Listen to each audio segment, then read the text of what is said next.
What if your dreams weren't random, but messages from something deeper? At first, Jung's journey was tied to his mentor, Sigmund Freud.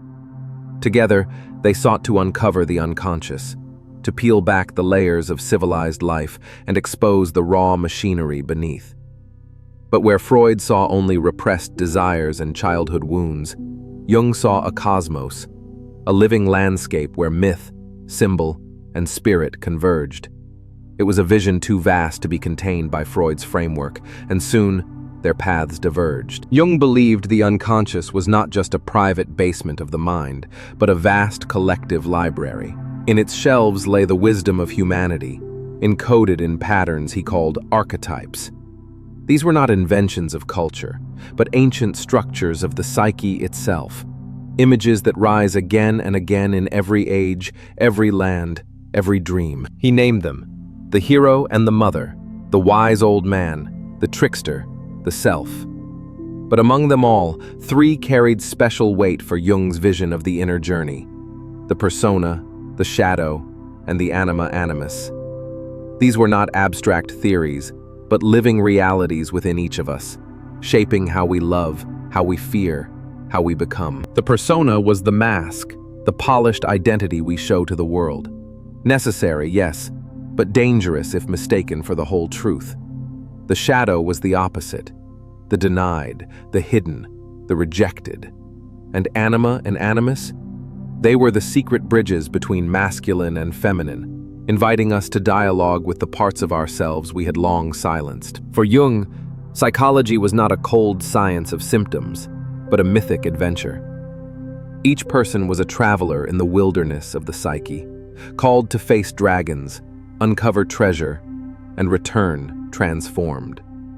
The goal was not conformity, but individuation, the birth of the true self, forged in the union of opposites. To understand Jung is to understand his central insight. The mind is not only conscious thought, but a layered mystery. At the surface lies the conscious mind, the field of awareness where we think, plan, and decide. Beneath it, Jung described the personal unconscious, a reservoir of forgotten memories, repressed feelings, and private symbols. But deeper still, he discovered something astonishing: the collective unconscious. Unlike the personal unconscious, it does not belong to one person alone. It is the shared inheritance of humanity, a psychic ocean flowing beneath all cultures, connecting every individual to the entire human story. The collective unconscious is where archetypes live. They are not learned from books or taught in schools. They rise from within, spontaneous and universal. A child in Africa, a poet in Europe, a monk in Asia. All may dream of the same wise old man, the same great mother, the same shadowy figure lurking in the dark. These images are proof, Jung argued, that our psyches are branches of one deeper root. This vision changed psychology forever. While others studied behavior in laboratories, Jung opened doors into myth, religion, and art. He insisted that dreams were not meaningless fragments, but coded messages from the unconscious. In the dream of a patient, Jung might see echoes of ancient myths, signals that the soul itself was calling for balance, for transformation. Consider the hero archetype. Every culture tells the tale. A young figure called beyond the ordinary world, tested by trials, and returned home transformed. From Gilgamesh to Luke Skywalker, from Hercules to modern superheroes, the pattern repeats. For Jung, this was not coincidence. It was the psyche revealing its timeless script for growth. We must leave safety, confront danger, and integrate the lessons into a stronger self. But Jung did not stop with heroes. He showed how the mother archetype shapes our bond with nurture and creation, how the trickster reveals our vulnerability to chaos and humor, how the wise old man represents guidance from within, a voice of timeless wisdom. And most powerfully, how the self archetype points toward wholeness, the union of all opposites, the central jewel of individuation. The idea of individuation was Jung's gift to modern souls. It is the process of becoming whole, of weaving together persona and shadow, anima and animus, conscious and unconscious, until a person stands integrated, authentic, and alive. To individuate is to answer the deepest question: who am I? Beyond the masks, beyond the roles, beyond the noise of the world. Jung warned that neglecting this process leaves people adrift. They chase wealth, status, and applause, but remain restless. Their dreams grow darker, their relationships shallow, their inner lives haunted. The psyche, ignored, rebels. Symptoms arise: anxiety, depression, emptiness. But for Jung, these were not just illnesses to be medicated away. They were signals, invitations from the unconscious, urging us to turn inward. He often compared the unconscious to nature itself: wild, fertile, sometimes terrifying, but ultimately life-giving.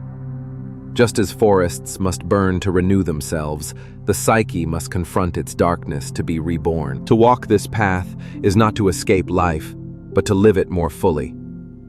Jung believed each of us carries within not only wounds, but also wisdom, not only shadow, but also light.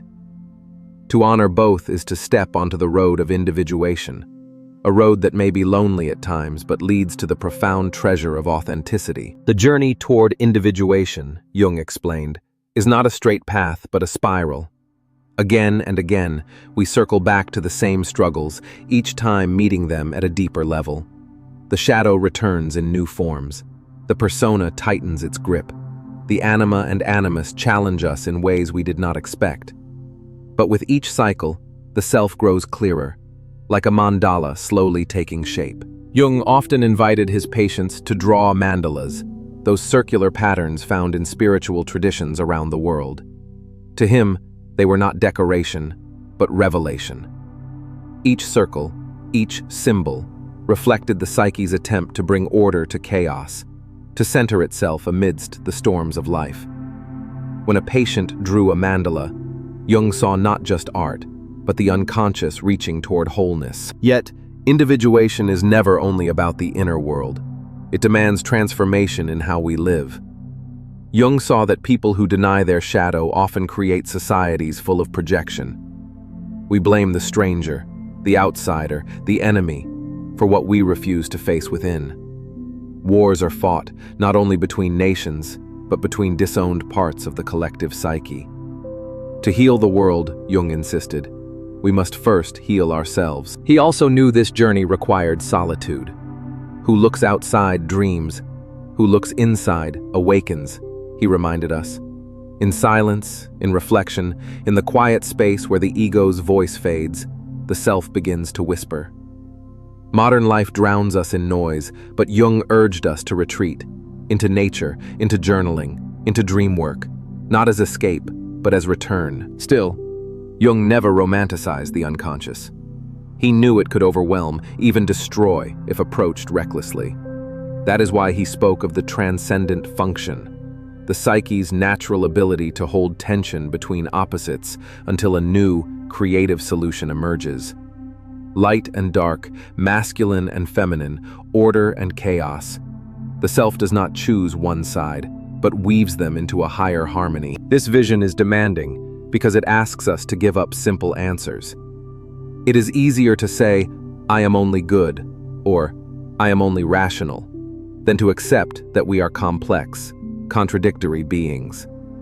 But individuation calls for courage, the courage to hold paradox without breaking, the courage to live as a whole human being. Jung himself walked this road. His own journals, later published as The Red Book, reveal visions and dialogues that tested the limits of his sanity. He descended into the depths of imagination, met figures both terrifying and luminous, and returned with insights that reshaped psychology. For Jung, theory was never abstract. It was lived, suffered, embodied. Perhaps this is why his words resonate so strongly today. In a fragmented world where people are torn between identities, ideologies, and endless distraction, Jung offers not escape, but integration. He does not promise comfort, but authenticity. He does not offer shortcuts, but a map for the soul's true journey. The path of individuation is not for the faint of heart. It is for those who sense that life is more than appearances, that the psyche is more than neurons firing, that meaning is more than entertainment. It is for those willing to face dragons, to wander the wilderness, and to return bearing treasure. Not for the world's applause, but for the soul's wholeness. In the final stretch of Jung's vision, everything converges on the self. This is not the self of vanity or ego, but the self with a capital S, the unifying center of the psyche. The self is the still point where light and shadow, masculine and feminine, conscious and unconscious all meet. It is the treasure that myths call the Grail, the stone the alchemists sought, the paradise religions long for. To encounter the self is to feel both infinite and fragile. It is the dream where a radiant figure hands you a key. It is the sudden silence in nature when you sense your life has meaning. It is the mandala drawn not by will but by necessity, as if your soul itself is sketching its own signature. Jung never claimed that everyone reaches the self in full. Individuation is a lifetime's work, and even then, it remains unfinished. But to walk the path, to attempt the union, is already transformation. To turn inward with honesty is itself an act of courage against the world's illusions. For Jung, the danger was always one-sidedness. A culture that worships reason forgets the wisdom of dreams. A person who identifies only with goodness denies their own cruelty. A society that pursues progress without reflection breeds shadows of destruction. Wholeness demands that we honor both sides, that we refuse to cut ourselves in half for the comfort of simplicity. And so, the work of Jung is not just for scholars or therapists. It is for anyone who has felt the quiet terror of emptiness despite success. It is for those haunted by recurring dreams, by restlessness that no achievement satisfies. It is for those who dare to ask, is there more to me than this mask? He did not give easy answers. Instead, he gave tools, the interpretation of dreams, the practice of active imagination, the study of symbols. He gave myths back their power, restored meaning to the language of the soul. He offered a map, but reminded us that each traveler must make the journey themselves. Today, more than ever, Jung's message is urgent. In a fragmented world, individuation is not luxury, but necessity. Without it, we project our shadows onto neighbors, nations, even the earth itself.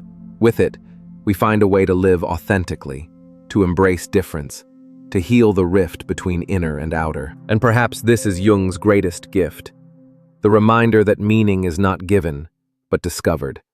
Not imposed from outside, but grown from within.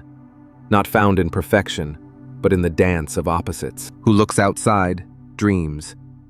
Who looks inside, awakens. The invitation remains open. The only question is whether we will accept it, whether we will dare to look inward, to meet our shadows, and to walk the lifelong path toward wholeness.